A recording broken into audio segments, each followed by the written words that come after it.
प्रदेश की धार्मिक नगरी उज्जैन में सिंहस्थ की तैयारी के बीच उज्जैन को बड़ी सौगात मिली है। उज्जैन के एयरपोर्ट विकास के लिए एमओयू साइन कर लिया है। इसके साथ ही सिंहस्थ से पहले उड़ान भरने को लेकर महाकाल नगरी में तैयारी शुरू हो गई है। उज्जैन के विकास में एक और ऐतिहासिक अध्याय जुड़ गया है। प्रदेश के 9वें एयरपोर्ट के रूप में उज्जैन को अब औपचारिक मंजूरी मिल गई है। भोपाल में एयरपोर्ट अथॉरिटी ऑफ इंडिया और मध्य प्रदेश शासन के बीच एमओयू साइन हो गया है।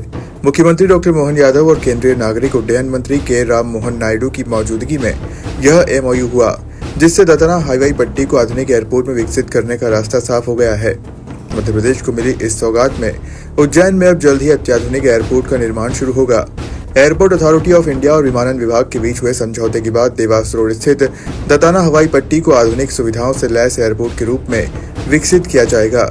सिंहस्थ 2028 को देखते हुए यह परियोजना बेहद महत्वपूर्ण है। श्रद्धालुओं के अपेक्षित बड़े आगमन को ध्यान में रखते हुए हवाई कनेक्टिविटी उज्जैन के लिए जरूरी मानी जा रही थी।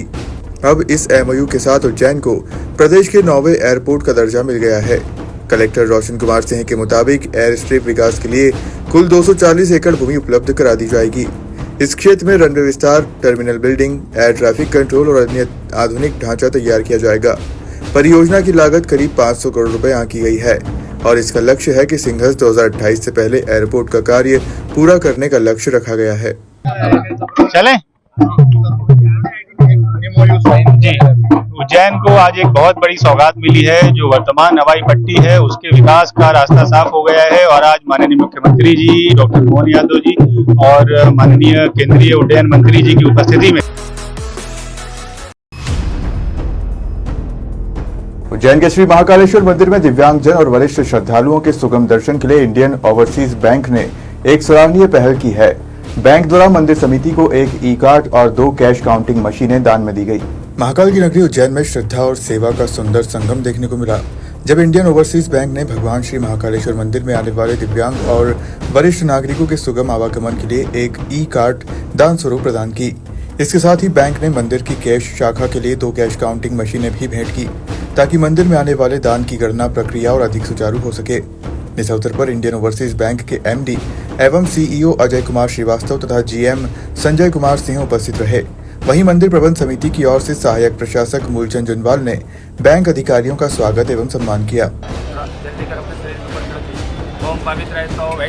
रूथ है, मैंने भी आज श्री महाकाल जी के दर्शन किए, उनके दर्शन करने का सौभाग्य प्राप्त हुआ और ये जो अनुभूति है उनके दर्शन की और ये जो पूरे कैंपस में जो भक्तिमय वातावरण है, इसका दुनिया में कहीं कोई इसका पैरेलल नहीं है, कहीं कोई समानांतर नहीं है। हम लोग बहुत भाग्यशाली।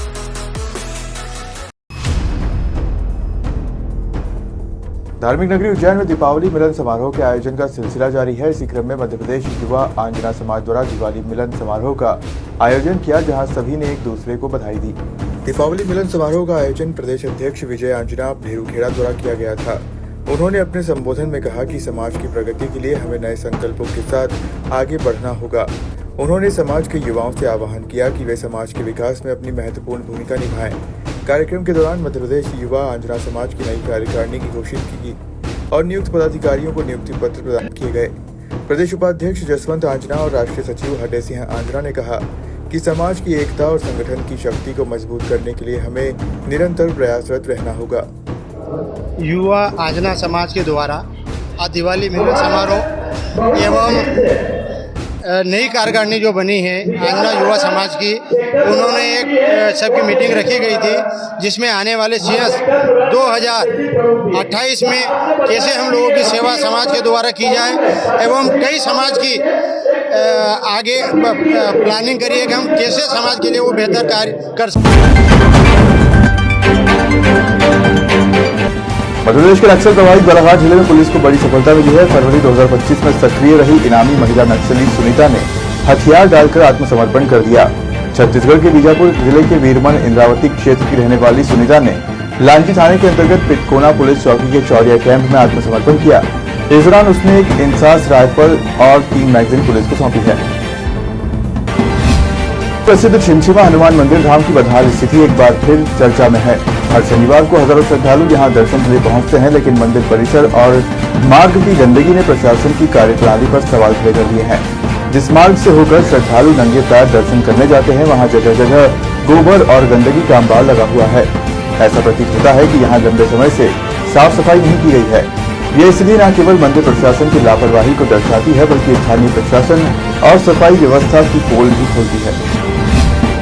झाबुआ जिले के पेटलावर में पटाखे की चिंगारी ने एक बड़े हादसे को जन्म दे दिया। नया बस स्टैंड क्षेत्र में एक फ्रूट के गोदाम में शनिवार रात आग लग गई, जिससे गोदाम में रखी सैकड़ों कैरेट और अन्य सामग्री जलकर खाक हो गई। हालांकि समय रहते फायर ब्रिगेड के पहुंचने से आग पर काबू पा लिया गया और बड़ा हादसा टल गया।